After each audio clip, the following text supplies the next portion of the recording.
بسم الله الرحمن الرحيم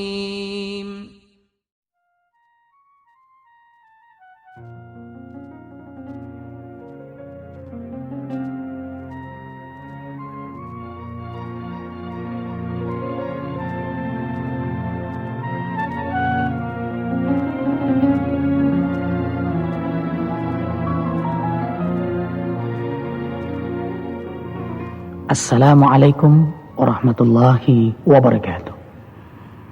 Alhamdulillahi rabbil alamin. Asyhadu an la ilaha illallah wa asyhadu anna Muhammadar Rasulullah. Allahumma shalli wa sallim ala Rasulillahi sallallahu alaihi wasallam wa ala alihi wa ashabihi wa man tabi'ahu bi ihsanin ila yaumiddin.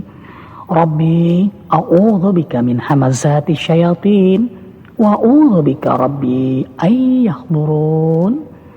Shadaqallahul azim wa shadaqa Rasulullah sallallahu alaihi wasallam. Tema kiat-kiat khusyuk dalam salat. Hampir semua kaum muslimin muslimat di negeri ini melakukan atau menegakkan salat. Tetapi sedikit saja dari kaum muslimin muslimat di negeri ini yang merasakan nikmatnya salat. Semestinya salat itu membawa perubahan dahsyat dalam kehidupan kita. Dari diri, keluarga, hatta negeri yang mayoritas dihuni oleh umat Islam yang insya Allah sebagian besar salat. Membawa kebahagiaan, kedamaian, kesejahteraan. Qad aflahal mu'minun alladzina hum fi salatihim khashi'un. Al-Mu'minun ayat 1 dan 2. Sungguh beruntunglah orang-orang yang beriman, orang-orang yang khusyuk dalam salatnya. Di negeri ini banyak sekali maksiat yang dilakukan oleh orang-orang yang muslim, padahal mereka salat. Korupsinya, penipuannya, maksiatnya, sogok menyogoknya, padahal mereka salat. Bukan karena salatnya yang salah, tapi karena mereka yang belum khusyuk dalam salatnya. Nah, betapa pentingnya kekhusyukan salat merubah seseorang. Inilah yang menjadi pokok bahasan kita kali ini. Bahkan kekhusyukan salat menjadi kebutuhan setiap kita. Dan ini yang terus menjadi pertanyaan-pertanyaan, bagaimana supaya khusyuk? Ikhwafillah rahimakumullah. Bahasan ini juga tidak sepenuhnya menjamin bahwa dengan mendengar tausiah ini pasti salat kita akan khusyuk. Minimal kita mengetahui kelemahan-kelemahan ketidakhusyukan salat kita selama ini. Mudah-mudahan dengan mengetahui kelemahan kita segera memperbaikinya. Perlahan insya Allah kita akan menikmati salat. Lalu berdampak dalam kehidupan kita sehari-hari. Al-akhlaqul karimah, akhlak yang mulia. Sebelumnya kita harus tahu mengapa kita sulit sekali khusyuk dalam salat selama ini. Pertama, karena kita sangat mencintai dunia. Sehingga perasaan, pikiran kita dikuasai oleh dunia. Bahkan itu menjadi wirid kita. Walaupun di mulut ini membaca bacaan salat, tubuh ini bergerak dari takbir, ruku, sujud, salam, tapi hati, pikiran, perasaan kita selalu ke dunia. Sampai-sampai kata Nabi, yansakam raka'atalak, dia lupa berapa rakaat ia salat. Begitu kuatnya pengaruh dunia pada dirinya. Orang yang sangat mencintai dunia, dia akan sulit sekali khusyuk dalam salat. Sehingga masalah-masalah dunia pun menjadi pikiran dalam salatnya. Atau boleh jadi kalaupun dia salat hanya untuk kepentingan dunia. Kemudian yang kedua, niat yang tidak sungguh-sungguh, niat yang tidak ikhlas. Sekedarnya saja untuk menggugurkan kewajiban. Qamu kusala, menegakkan salat dengan perasaan malas. Kebiasaan mengulur-ulur waktu salat. Kalaupun salat cepat, buru-buru meninggalkannya. Tidak betah di rumah ibadah, di masjid, musalla, cuek dengan panggilan Allah. Ini menunjukkan niat yang tidak tulus. Kalau sekedar menggugurkan kewajiban, sekedar sholat, maka dampaknya pun sekedar tidak membawa perubahan apa-apa. Kemudian yang ketiga, dosa vertikalistik, dosa kita kepada Allah Subhanahu wa Ta'ala, dan kita terus melakukan perbuat dosa kepadanya. Tidak amanah, kurang syukur, maksiat, kezaliman, berkeluh kesah terus atas segala takdirnya, padahal semua takdirnya terbaik.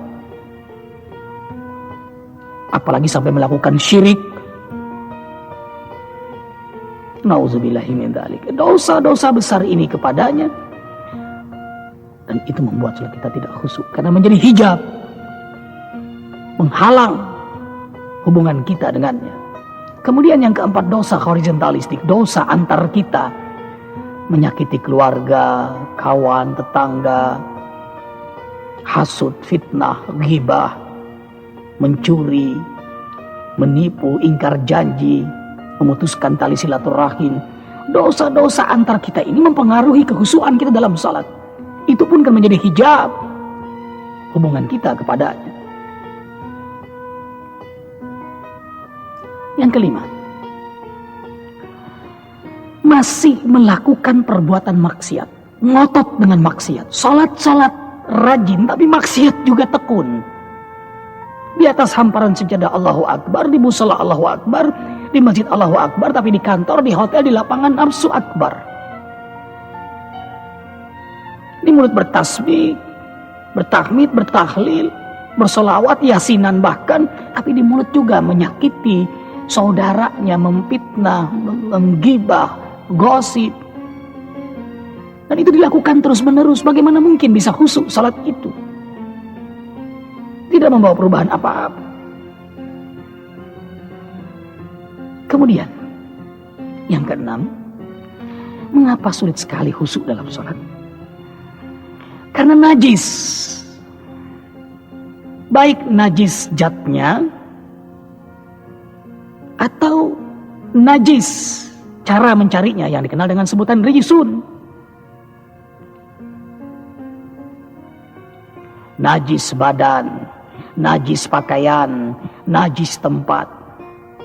Badan kotor, apalagi bernajis,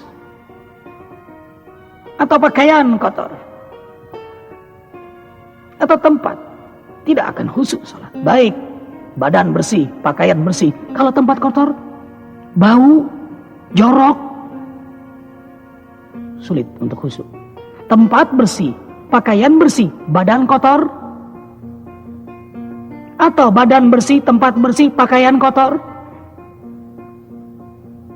sulit sekali untuk khusyuk. Atau rijisun, ada najis zatnya seperti anjing, babi, alkohol, jelas haram. Nah sekarang rijisun, cara mencarinya berdusta, menipu, sogokan, korupsi. Mungkin yang dimakan zatnya halal, tahu, tempe, ayam, tapi karena cara mencarinya dengan berdusta, menipu, korupsi, maka tak ubahnya seperti anjing dan babi. Dimakan, maka dia akan menjadi najis rohani, air rijsum, dan itu mengundang kekuatan syaitan masuk pada dirinya. Dia membangun gang-gang syaitan pada tubuhnya.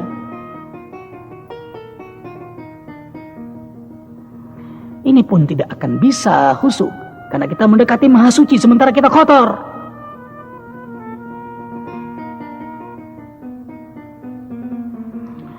Atau hak-hak Allah yang tidak kita tunaikan dengan zakat, dengan kewajiban-kewajiban nazar kita, atau hak-hak fakir miskin, yatim piatu yang kita abaikan.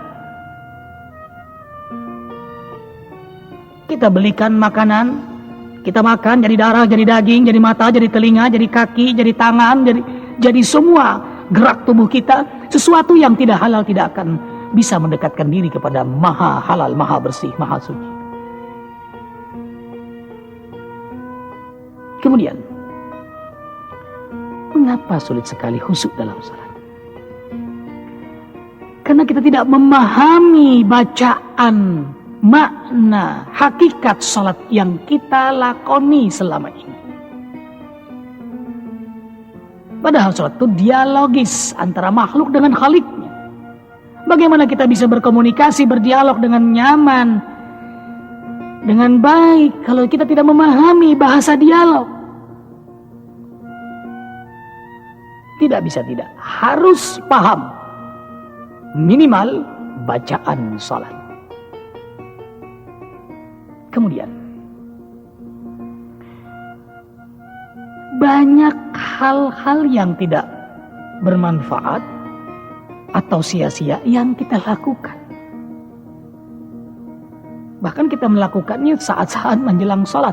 Orang yang berlama-lama nongkrong depan televisi sulit sekali khusyuk dalam salatnya. Coba sore-sore nonton telenovela menjelang maghrib, begitu maghrib salat nggak akan khusyuk itu. Karena kita sudah nongkrong 1 jam, setengah jam, itu sudah masuk ke dalam pikiran, perasaan kita. Lalu kita salat terbawa pikiran, perasaan kita.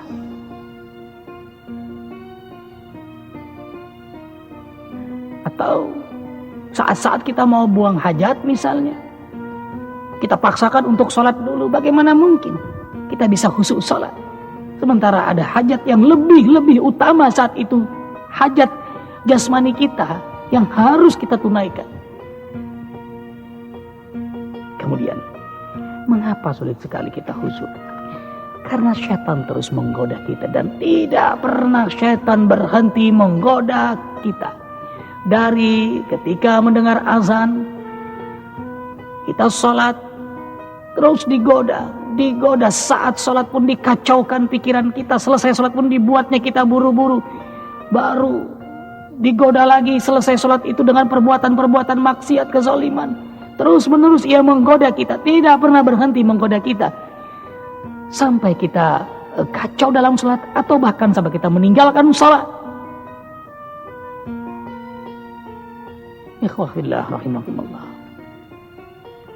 Ini diantara penyebab ketidakhusyuan salat kita selama ini.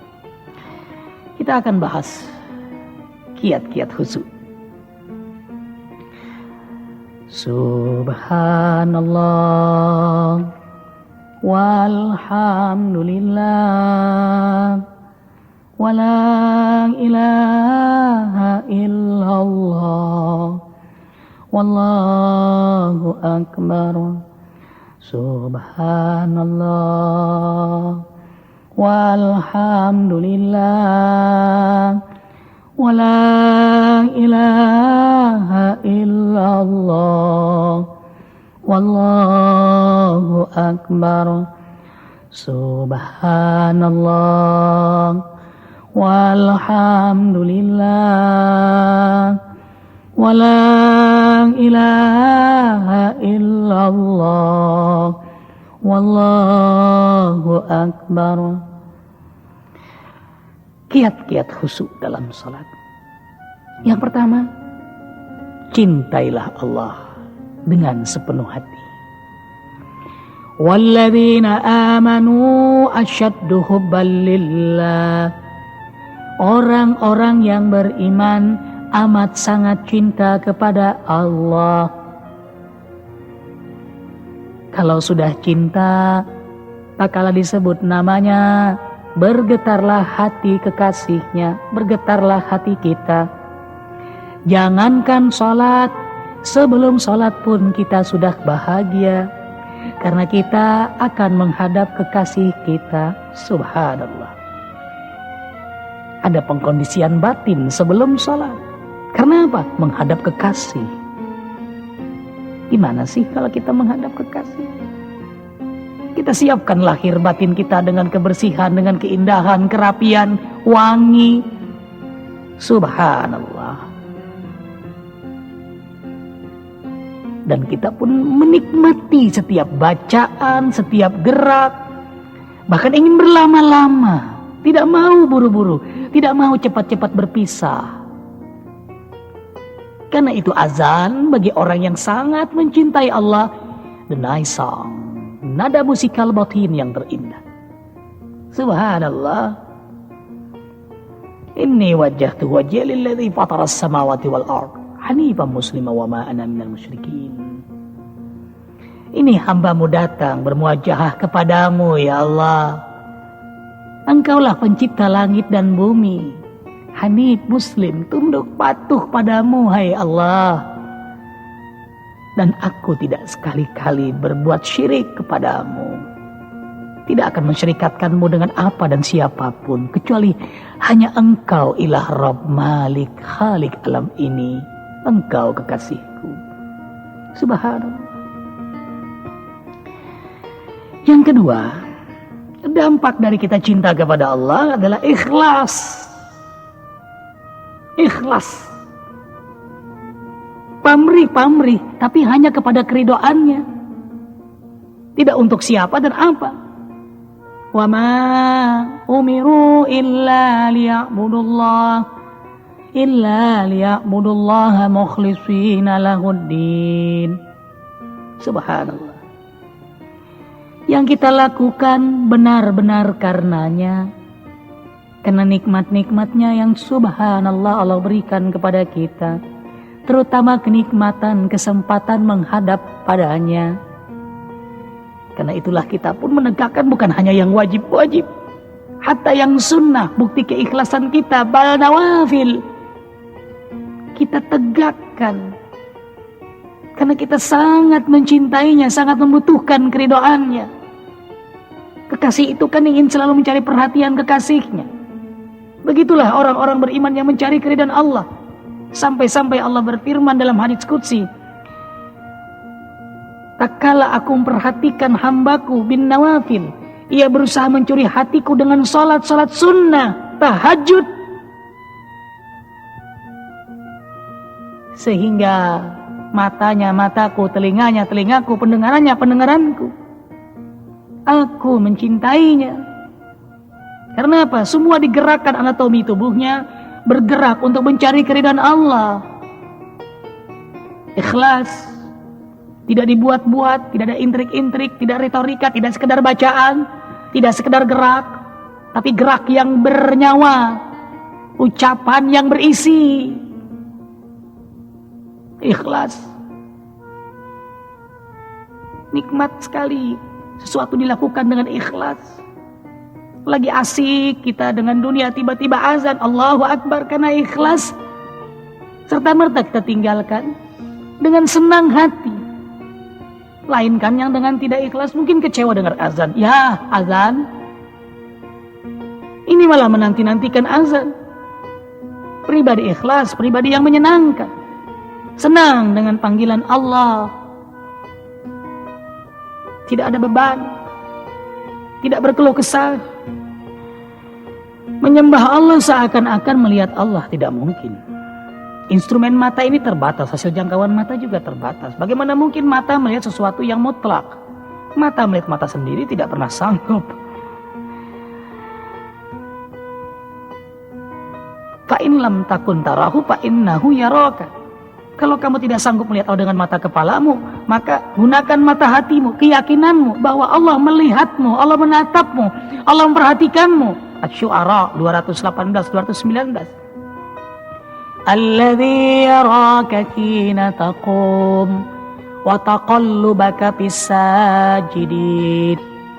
Allah memperhatikanmu, menatapmu, mendengarmu tak kala kau berdiri, ruku, bolak-balik dari ruku, i'tidal, sujud, berdiri, duduk sampai salam. Kau senantiasa dalam perhatian, pendengaran, tatapan ilahi. Subhanallah. GR-nya kita hanya untuk Allah. Gimana gak GR orang ditatap, ditonton. Indah. Apalagi kalau kita menegakkannya di tengah-tengah malam, yang orang lain lelap dalam peraduan tidur. Itulah bukti kecintaan kepada Allah, keikhlasan kita mencari keridhaannya, dan itu buah dari ihsan orang yang beriman kepada yang gaib, banyak melakukan amalan yang gaib. Di antara amalan gaib, amalan ihsan, qiyamul lail, alimul ghaibi wasyahadah. Sehingga geraknya sangat rapi, dari takbir, ruku, sujud sampai salam. Dia hayati, dia rasakan keindahan setiap gerak, setiap bacaan, karena diperhatikan, karena didengar. Subhanallah. Ini yang disebut dengan hati yang hadir. Indah, tertata rapi gerak bacaan dalam salat kita. Bukan diintip tapi ditonton. Kalau diintip kita nggak sadar ada yang melihat kita, tapi kalau ditonton kan benar-benar diperhatikan. Nah, perasaan kita ditonton, keyakinan kita dilihat olehnya, itu yang membuat gerak-gerik dalam salat kita tertata dengan rapi dan indah. Subhanallah. Kemudian wafat. Salat, ingat kematian, kita akan berjumpa dengannya. Liqa'ullah, perjumpaan dengan Allah. Perhatikan Al-Baqarah 46. Al-khasi'ina alladhina yadhunnuna annahum mulaqu rabbihim wa annahum ilaihi raji'un. Orang-orang yang khusyuk dalam salatnya, orang yang berkeyakinan berjumpa dengan Allah, sebagaimana ia wafat benar-benar akan berjumpa dengan Allah. Semua kita akan wafat, semua kita akan mati, karena kita fana. Tidak lama lagi kita mengalami sakaratul maut. Disinilah indahnya orang beriman dalam salatnya. Akhirat, kebangkitan, alam barzah, ai kubur, sakaratul maut, kematian, tidak ada batas dengan dirinya. Itu yang membuat dia sungguh-sungguh beribadah, khusyuk sekali salatnya. Inilah salatku yang terakhir. Seakan-akan terakhir, aku akan wafat berjumpa denganmu.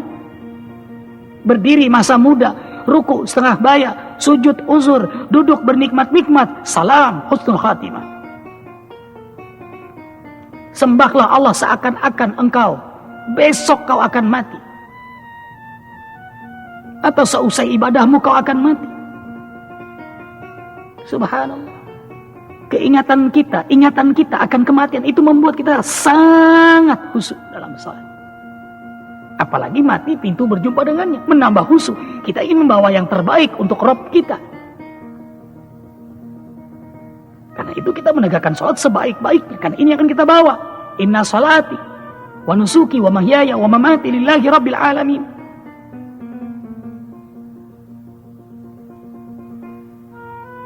Subhanallah. Kemudian paham. Sulit sekali khusyuk salat kalau tidak paham. Kuncinya adalah paham. Paham bacaannya, paham maknanya. Paham hakikat salat, rahasia-rahasia salat, tujuan salat.